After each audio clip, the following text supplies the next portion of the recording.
and welcome to the Feed Scoop webinar with Connolly's, Red Mills and Treo Eile. To jump us off, I think we're going to jump straight over to Anne here.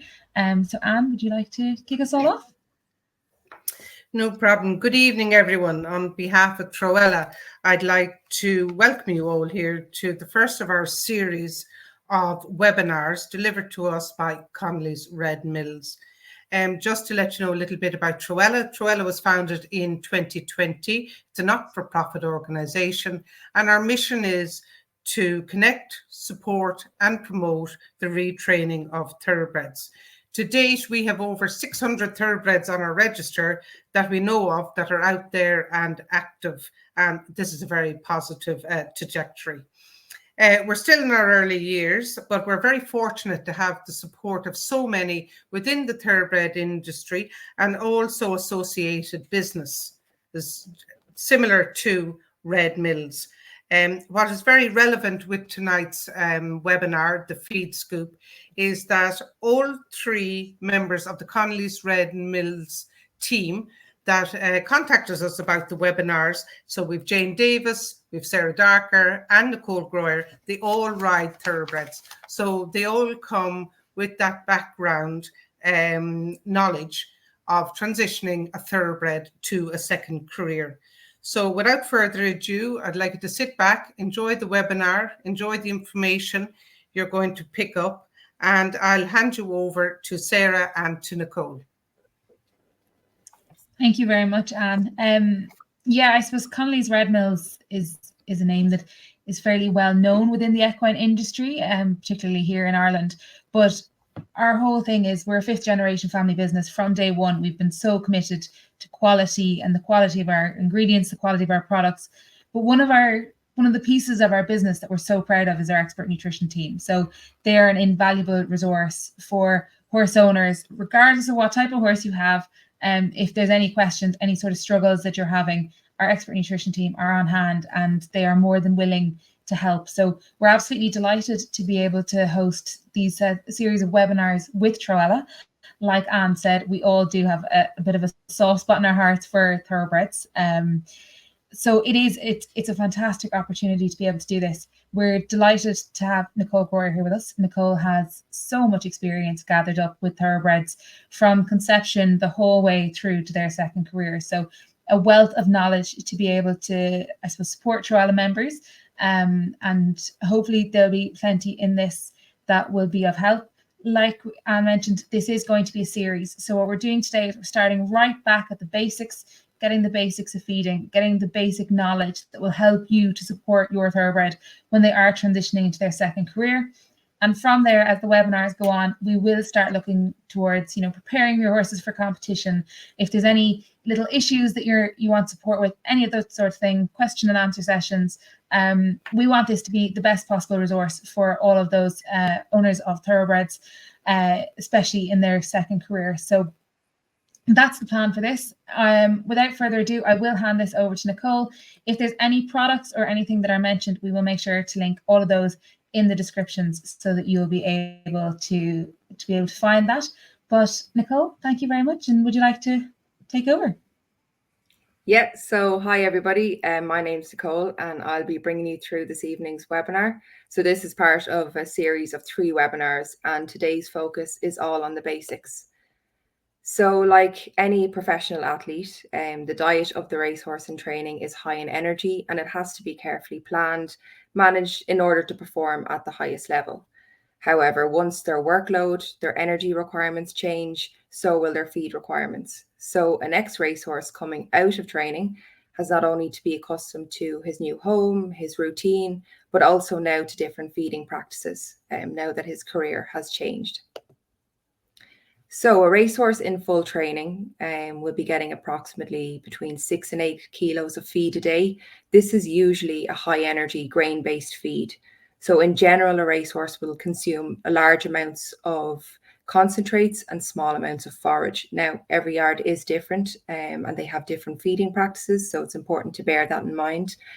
And this high energy diet means that the ex-racehorse coming off the track has to be accustomed to quite different feeding practices. So it's useful to ask about the horse's previous diet This will help you decide what your next steps are, if there are any concerns there, and plan your gradual dietary changes from then on. Adjusting feeding when bringing a horse in after a long period of downtime. So say that horse has been out on grass or has had a rest after being in training, that also needs to be done gradually. So we'll speak later about how to introduce those changes over a period of time. So we're going right back to the basics, and understanding the digestive anatomy of the horse will help us to utilize the good feeding practices. So the horse has evolved as a grazing animal, being able to roam across the countryside, selecting forages, grasses, which are easy to digest. The digestive system is designed to efficiently break down these high fiber grasses. So the horse is known as a hindgut fermenter because of this. So today's horse has exactly the same digestive system, but now we're stabling it, we're exercising, we're feeding different types of feed. So it's always important to go back and realize and have a look at how the digestive system functions. So traditionally, horses would have been fed oats, barley, maize, and other grains to meet these extra energy requirements. But with research, development, and a better understanding of the horse, there are now complete feeds available. So these are ones that ensure a fully balanced diet. And now you even have more specialized feeds. So they're for horses that need more individual attention or require a different source of energy other than grains. So the digestive system can be separated into two categories. So you have your foregut and your hindgut. So the foregut is your esophagus, your stomach, small intestine. The hindgut composed of the cecum, the large colon, small colon, and your rectum. So the horse is unique in that the most of the digestion occurs in the hindgut. So this is through a process of fermentation with the help of billions of naturally occurring microbes. So you'll always hear people talk about the horse's hindgut and the microbes that live there. These delicate microbes provide a substantial proportion of the horse's daily energy needs through fermentation. So due to the complexity of the gastrointestinal tract, any small disturbances here can quickly progress to life-threatening emergencies like colic. So it's important to make any dietary changes slowly and allow these microbes time to adapt to your new diet. So leading on from this and looking at the importance of forage is probably the most important part of your horse's diet. So whether it's fresh, which is your grass, preserved, so this is your hay or haylage, it's essential that your horse receives adequate levels in their diet.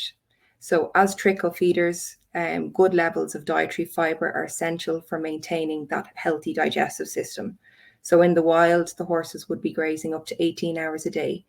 Ideally, forage should be ad lib, but if it isn't possible, intake should not be restricted to less than 1.5% of the body weight. So your average 16-hand, 500 kilo horse, this is about 7.5 kilos a day. So this not only provides them with an important source of nutrients, but it's also essential to keep the digestive system functioning and promotes psychological well-being for the horse. So the horse has that natural drive to chew, to trickle feed, and lack of forage in the diet can lead to multiple issues, including your gastric ulcers, colic, loose droppings, and then your stereotypical behavior. So this is all linked back to that need to drive and select and trickle feed through their forage. Understanding the nutritional value and role of forage in the horse's diet will help you make the best choice for your horse. So there is forage testing available through the Irish Equine Centre that can be very beneficial when you're building a diet. Your sources of forage will include your grazing, your hay, your haylage, chaff, chopped alfalfa, soaked bee pulp. These are all fibre sources. The diet of the racehorse in training is much lower in forage than a leisure or competition horse. So it is advisable to provide your new horse with ad lib hay, but you may find at the start that he doesn't eat everything you offer. So thoroughbreds can be fussy feeders. It can take time to transition across. So do be patient and just give the horse time to adjust to his new diet and new food feeding routine. So now that we have an idea of how the horse's digestive system works, the importance of feeding forage and understanding the role it plays in the diet, we can take a look at feeding. So one of the first things we recommend is to have your vet or dentist check teeth, worm dose, carry out all your initial checks before you start your retraining journey. So once your horse is happy, he's relaxed in his new home, you can start to think about choosing the right feed that will suit his temperament, his metabolic rate, so that be his body condition, and the job that you're going to be asking him to do. So you should follow the same rules of feeding of any horse. So take into account the body condition, workload, temperament, and if there's any underlying conditions that require specialized attention. So this could be your gastric ulcers or poor dental health, different concerns there that might affect the diet. Horses can behave very differently in new surroundings, and since your X-Race horse would have been previously fed a high energy diet, I always suggest starting on a high fiber diet until your horse is completely happy, settled in his new home, and this will help avoid any problems with excitability, inappropriate behavior, and you can build from there. Once you start your work, your retraining plan, you can start to play around and see what feed will suit. So another point to make is to always make sure you're feeding enough of your chosen diet. So we recommend weighing your feed scoops. So always feed by weight, not volume. For example, your round stub scoops, when that's full of cubes, it's approximately 2 kg. And when it's full of mix, it's approximately 1.5 kg. So everyone's scoop is different. So weigh out what scoop you have and what feed you have, so you have an idea of how much you're feeding in each meal. And this also makes it a lot easier to adjust your feeding rates as you increase your workload and you bring up your feeding rate, or equally if your horse is coming off or going on a break, you can decrease. So not only is the feeding the correct amount important for managing body condition score and performance, but it also ensures that there's the levels of quality protein for cell renewal, your muscle, your top line development, and your vitamins and minerals are being met to maintain a healthy well-being. So regardless of the change to his lifestyle, the now former racehorse still requires a diet that contains the right balance of nutrients. So that's not only to keep him healthy, but to enable him to build new muscle to start his career as a riding or competition horse. So the diet is made up of your fiber, protein, carbohydrate, fats, alongside your vitamins and minerals. And these are all important for well-being. So this is an example of what your balanced diet looked at.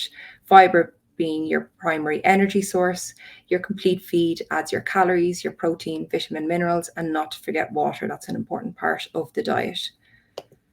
So to look at your macronutrients, these are divided into carbohydrates, proteins, and your oils and fats. Your micronutrients would be your vitamins and minerals. And we're going to start with our carbohydrates, which are an important energy source to the horse. So in the equine diet, there are two groups, your structural and your non-structural. So the structural carbohydrates are your fibrous portion of the plants. So to get technical, it's your cellulose, your hemicellulose. So forage such as your grass, hay, haylage, any fibrous feed ingredients, they provide the horse with structural carbohydrates.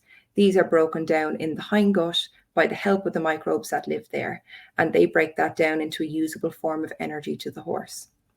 Your non-structural carbohydrates, they're such as your sugars and starches. The levels of non-structural carbohydrates contained in different feedstuff will vary. Grass would have a very low starch content, but it'd be quite high in sugar, fructans. On the other hand, your cereal grains would contain high levels of starch. For example, oats can contain over 40% starch. So this is a more quick, fast release energy. So while we're speaking about starch, we're going to have a look, as it's a hot topic and one that you hear a lot about. So starch being your non-structural carbohydrate, and it's composed of long chains of glucose molecules. So starch is predominantly found in cereal grains, but is in almost everything the horse eats, including your grass, hay, haylage. That'll all contribute to the total amount of sugar and starch in the diet eaten per day. So starch can be problematic to your horse if fed incorrectly, or if your horse is allowed unlimited access to feedstuff with a high starch content. Feeding large meals of an unprocessed high starch cereal grain, for example, whole barley, that would increase the risk of that barley reaching the hindgut without being digested, which would trickle on problems. Some conditions are triggered by starch levels, such as tying up, gastric ulcers, laminitis, and in these cases, we always recommend looking at a low starch diet. Most cereal grain concentrate feeds will contain about 20 to 30% starch. Your low starch feeds will contain less than 20%, and then you're looking at ultra low starch, which is below 10%. But starch isn't all bad, and performance horses, such as your race horses in training, can rarely meet energy demands on a forage alone diet. So therefore, some provision of starch and sugar is essential, particularly as the exercise intensity increases. So starches and sugars are important for recovery, so to replenish muscle glycogen stores, especially after a multi-day competition. So say you're eventers as well, this will help optimize recovery rates. So it's not all bad. And I suppose then looking at your energy sources, starch is one of the primary energy sources. So your three primary energy sources are starch, fiber, and oil. Starches and sugars are broken down rapidly. They provide the horse with a rush of fuel known as fast release energy. So this is very useful for certain types of horses that tend to be laid back or need that quick energy. Fibers and oils, on the other hand, they're your structural carbohydrates. They provide non-heating energy and useful for excitable or naturally blood type horses like your thoroughbreds. So providing an excitable horse with energy or calories they need can be challenging, but it is possible to promote a more even temperament by keeping the starch and sugar levels low and instead providing energy and calories through your slow release sources such as your digestible fibers. So these can be your beet pulp, your alfalfa meal, these super fibers, and oil. So naturally fizzy individuals like your thoroughbred will benefit from these low starch diets. And fiber is a source of slow release energy. It's fermented gradually in the horse's hindgut, so that energy is released over a period of time. Now, if you do have an ex-race horse, because all horses are individual, that is quite sensible. You're looking for that bit more self-carriage expression without excitable behavior. You can choose a feed that has a variety of energy sources, such as the digestible fibers and a source of cereal grains through it. So these are performance-based feeds that have a lower inclusion of grain than your traditional competition mixer cube, but just enough fast release energy there to give the horse a lift or presence, while the digestible fibers and oils will provide substantial amounts of slow release energy to support stamina, temperament, and keep cool. So this would be an example of our horse care 10 or horse care 14, where you do have a small inclusion of grain, but majority of the feed is based off that high fiber, high oil element. So there is ways of in tailoring a diet to that individual, because each horse is very different.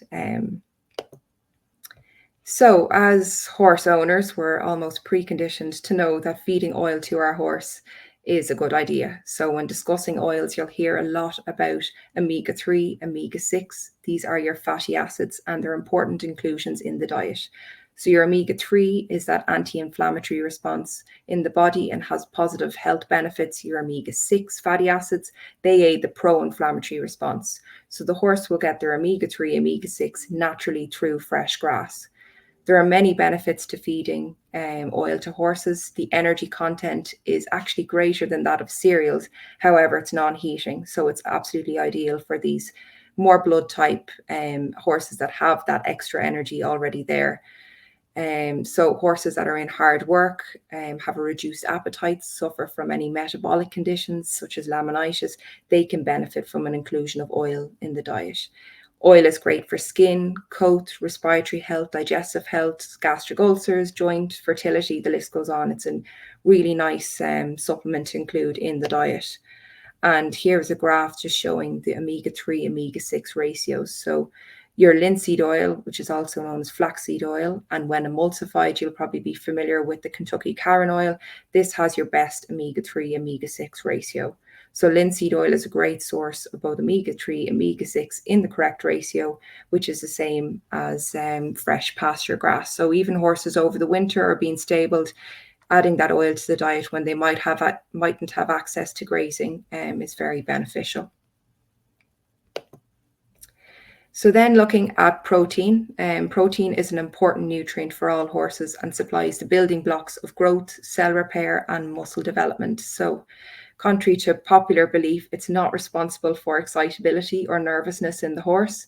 Although protein can be utilized as a form of energy for the horse, it's only used as a very last resort. So this would be in the case of a starving horse that would begin to break down its own body's protein reserves, i.e. its muscles, to use this energy to survive. The misconception that protein causes excitability stems from the fact that traditionally high protein feeds were also high in starch. For example, your 14% racehorse cubes or mix. However, we now know that it's the start rather than the protein that can trigger that excitability. So limiting a protein intake will not reduce excitability, and in fact will result in issues such as lack of muscle development, a weakened immune system, poor hoof, hair quality. Protein is essential for performance, and it's needed to build and repair tissues, including the muscle. So the building blocks of protein are your amino acids. These are digested and absorbed by the horse and incorporated into developing muscle. Some amino acids are described as limiting for growth, and as without them, muscle development can't happen. So the most well-known limiting amino acid is your lysine, and this is found in your soybean. So that's the main source of protein you'll find in your feeds. So achieving well-developed top line and muscle tone takes time, as your former racehorse begins his journey as a riding horse. So no two horses are the same, and some will require more support than others. An ex-racehorse's body shape will change over time with a different exercise regime, but it's important to support this adaptation with a balanced diet and adequate levels of quality protein, particularly your key amino acid lysine. So there are 3 requirements for building top line. The first one is exercise. So exercise and nutrition go hand in hand to achieve a well-defined top line. So exercise will activate the muscle conditioning, while a balanced diet will provide the amino acid building blocks to help build and repair a healthy muscular system. So that regular exercise will help stimulate growth of the desired muscle groups. So you'll be changing the thoroughbreds, total change of muscle groups, and the new exercises you are doing, you need to make sure you're supporting through the diet to help that horse build. The second one is your calories. So this is your energy intake. While calories can't be turned into muscle, it's vital that the horse has sufficient energy intake for the work it's doing, or the muscle protein will instead be broken down to generate energy. So you need to have an adequate level of calories in the diet. And then your third requirement is your quality protein, so that lysine. So amino acids are the building blocks of protein, and they're integral to developing muscle. So the quality of the dietary protein should be considered when you're choosing your protein source. Soybean has the highest biological value and is used throughout different feeds. So the next slide here, we're going to take a look at reading the feed label. So ingredients are listed in descending order of weight. So the first 3 ingredients on the list generally comprise of about 40 to 50% of what your feed is made up of. So therefore, you want to see either your whole grains. So if you have an energy-rich diet, you're going to see your oats, your barley, your maize. Or a more high-fiber diet, you want to see your super fibers. So your soybean hulls, your sugar beet, alfalfa meal in this space, because this will make up majority of what's in your feed. The example shown on the screen is your 15% high oil racehorse mix. So this is a triple grain, high energy feed. So you can see here you have your oat flakes, your barley, and your maize. Another question we get asked a lot about is, what is the difference between a mix and a cube? And is there a difference? There shouldn't be a difference. So generally a mix, so say for example the 10% cool and cooked, you have a 10% cool feed cube. So they're the same formulation. The big difference is how they would be processed and cooked in the mill. So if you think about the cube, all the ingredients are ground down into a fine powder. They're pressed through a pellet mill twice when making the cube, as opposed to all your steam cooked ingredients being mixed together and bagged as a mix. So some owners believe their horse will get bored of eating the same thing day in, day out. This isn't true. On the contrary, actually, the horse's digestive system is designed that it doesn't take change well. So consistency is key to feeding the horses. So keep that delicate flora, the microbiome, and that whole hind gut healthy and balanced is key to your horse's whole health and well-being. It can be down to the horse or owner preference to feed a mix or a cube in that case. So any changes in the amount or form of feed, including grain, concentrates, forage, should be made gradually. So this is due to the horse's sensitive digestive system. So gradual feed changes lessen the risk of any digestive upset or colic. As hind gut fermenters, always consider the horse's microbiomes when changing a new type of feed or hay. If changing a feed, start by mixing a small portion of the new feed into the old ration, so gradually increasing the new feed and decreasing the old one until the change is complete. So this practice allows the horse's sensitive gut to adapt to the new feed. Horses are creatures of habit as well, so as much as possible, feed around the same feed schedule every day just to keep everything smooth. Gut health is a huge topic of interest and very applicable to our ex-race horses. So we'll be looking at gut health in more detail in our later webinars, but small things like keeping concentrate meals small and frequent, so feeding little and often, offering plenty of forage and limiting starch intake can help reduce the acid buildup and support gastric health.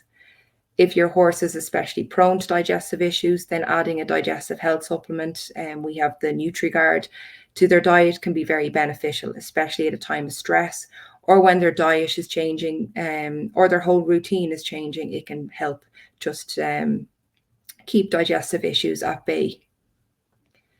So another topic that will be covered in more detail in later webinars is weight gain and body condition scoring. So regularly weighing, taking pictures, and assessing your horse's body condition score will help you monitor your horse's progress and their weight changes.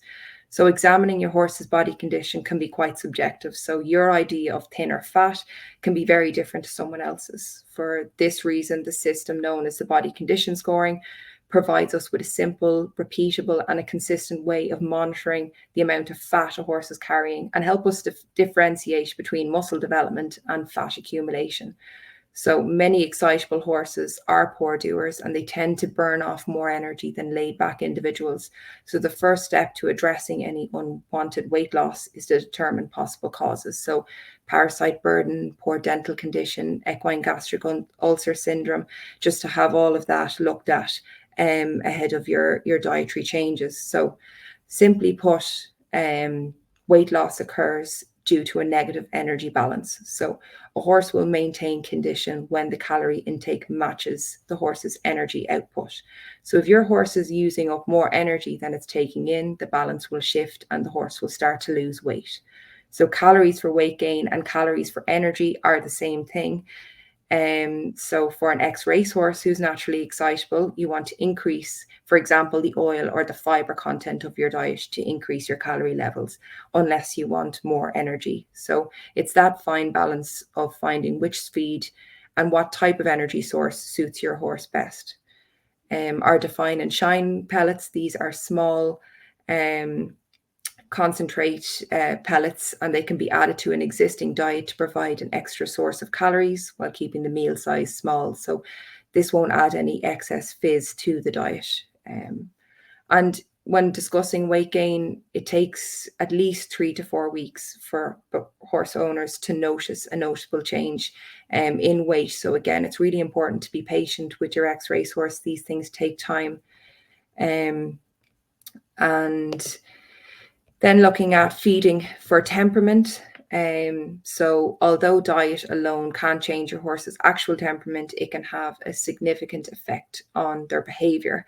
So going back to the start of the presentation, the most important part of your horse's diet is forage, and feeding less than the recommended amount will compromise your horse's health. So that might increase the risk of gastric ulcers, stereotypical behaviors, hindgut disturbances, all of which have the potential to exacerbate unwanted behaviors.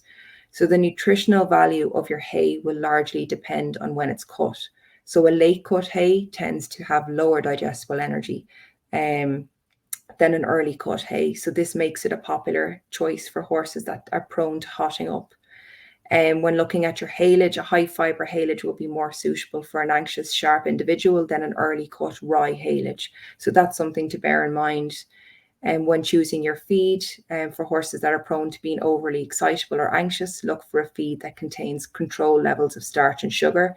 So in these situations, a low starch concentrate feed from the horse care range will provide controlled energy release from a unique blend of fibers and cereals.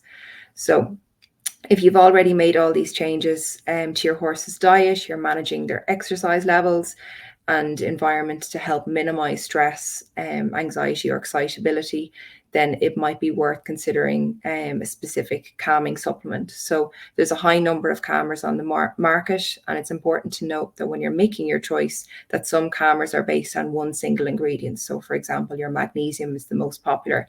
So unless your horse is actually low levels of magnesium, these products may be of limited benefit. So we recommend looking at a supplement that would contain, say, for example, your magnesium, your B vitamins, L-tryptophan, and these as a combination of ingredients can help to horses that do require a calmer. So just a summary of good feeding practices. So firstly, have your vet or dentist check for teeth, worm dose, watch for any signs of ulcers, treat as found, and feed little and often. So split meals into 2-3 times a day. Weigh your feed scoop. So again, know how much you're feeding per meal. If you're feeding less than a recommended amount, we recommend adding a feed balancer. This is just to make sure that your horse's diet is fully balanced and they're reaching the right levels of protein, vitamins, and minerals. And provide ab-lib forage where possible, and keep to a routine. So this will help your horse adjust to its new career, its new feeding practices, and new routine.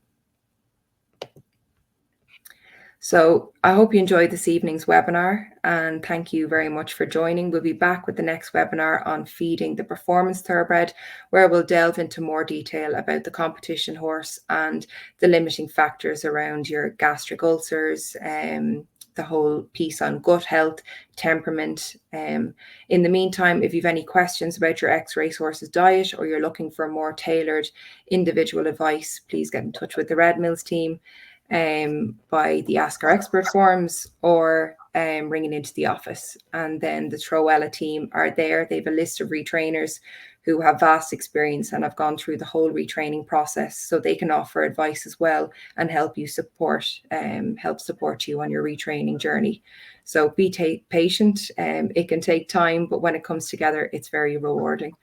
So if there's any questions there that people want answered, we can look at those now.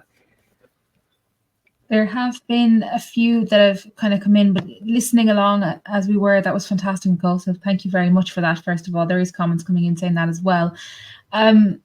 First thing, if you were to be getting a thoroughbred for the first time, you'd never had a thoroughbred before, and somebody rang you and went, Nicole, I'm collecting him tomorrow, or I'm collecting him next week. What do I do? What would be your kind of your list for them to consider in that instance? Around their diet, would it be, Sarah? Or yeah, so like, what are they being fed? What is there any sort of practice that you're like, make sure that you check all these factors as the horse is coming into the yard? Yeah, I think everyone's it'll be all very individual, so it'll depend whether the horse is coming straight out of training, whether that horse has been on a break in between being on training and now coming to you. So getting information about what stage that horse is in, so whether he's been fed a high energy diet now, or coming straight off grass, or maybe has been with a retrainer, what the horse's current diet is. And I think when you get that horse home, it's important to do all those checks. So make sure that your the dentist has been out, veterinary checks, any kind of questions you have or concerns, to deal with those initially. And then, I suppose it's all about changing the diet gradually and looking at your fiber source. So starting at the bottom, really, your diet builds from your forage. So whether that be your grazing, I know it's very wet this time of the year, but as we come into the summer, a lot of horses might live out. So your grass, your forage, so your hay, your haylage, and then from there you can build and find a suitable feed. So that would be where we'd come in, and it would depend on what stage that horse is at. So whether you're at the very beginning of your retraining, so you're changing their whole muscular system, and you're trying to bring on calories, weight gain, top line, you're going to be targeting different areas. Or whether that horse is more established and has got top line, has done a bit of retraining, it'll depend on what stage they're at. But I think it very much, they're all individuals, and it's not about feeding a thoroughbred. You need to really look at it as you would any other horse, because they are all individual in their own right, even as a breed type. So it would, it's probably no real correct answer for that. It would depend on what you're presented with and where you're going and what your plans are, really. I suppose that does lend back into the piece of contact your team, contact the nutrition team. We do have such a fantastic team of nutritionists here at Red Mills. I know I call on them regularly to keep my thoroughbred happy. So it is a case where the nutrition team are there. You can reach out to them and you can ask them any of those questions. There was another question that came in from the perspective of adding oil to the horse's diet. Is there a point where you can add too much oil? Is it something where it should be a measured approach? What would you recommend?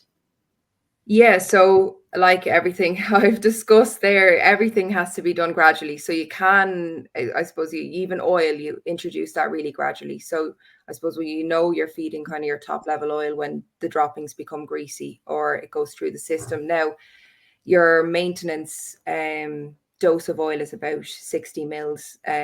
And that can go up to anything from 100 to 120 mils. Now, when you start to feed that amount of oil, you need to look at your antioxidants, so say your vitamin E inclusion, and that's just to help with oxidative stress. So the more oils or fats you have in the diet, you need to make sure you have an antioxidant in there. But there is some people that will feed up to 120 mils of oil, and this is another form of energy. It adds excess calories without heating, so it's especially popular in the showing industry to include a high level of oil like that in the diet.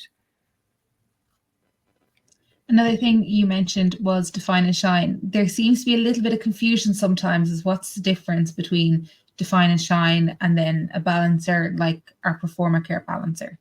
They're quite different, aren't they? Yeah, I suppose the only similarity would be how you feed them, which is about 100 grams per 100 kilo body weight. But your feed balancer is calorie free and it contains your protein, vitamin, minerals, whereas your define and shine is calorie dense, and there's just got your vitamin E in there again to counteract that oil balance there. So it's soybean meal and linseed meal, so it's a high fat conditioner, and your soybean meal contains those key amino acids, so it helps with top line. So they've two very different jobs. Your balancer is ideal for a good doer or for top dressing to elevate a whole diet's nutritional value, whereas your define and shine is really seen as a calorie conditioning pellet. But they're fed as a small amount, so that's your similarity there.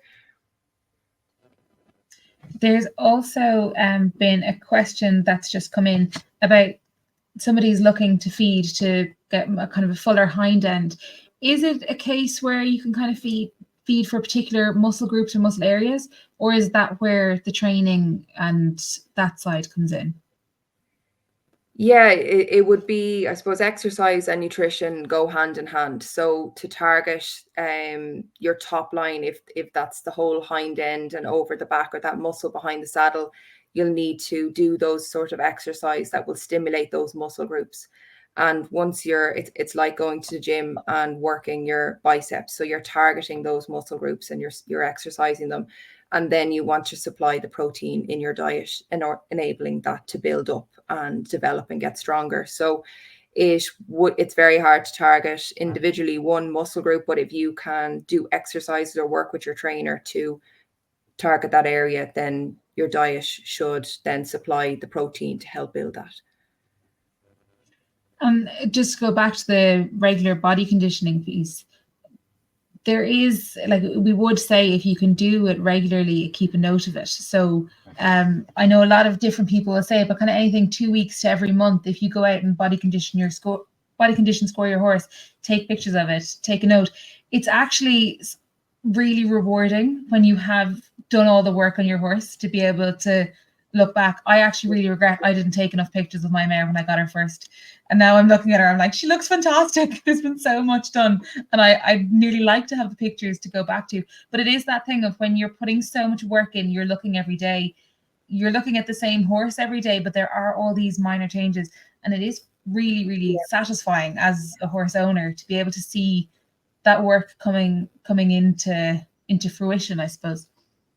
Yeah, absolutely. No, it is. And it's a great way, especially when you're starting from scratch and you're beginning your retraining journey, to take pictures and to look at, to even print out that body condition score sheet. So we have that, you can download it from the website and look at where you are on that scale and how you're progressing. And body condition scoring, it's visual, but it's also hands-on. So especially if your horse is out in the field, if it has a rug on, take the rug off, put your hand, can you feel their ribs? Can you feel top line? Can you feel on the other end of the scale? Can you feel fat accumulation? So do they have a cresty neck or an apple bum? So it's part of, I suppose, monitoring how you're getting on, whether they're going on the good doer side or whether you're trying to actually gain weight and they're losing weight. But yeah, it's a great tool to have and a good thing to do, especially when you look back and see how far you've come.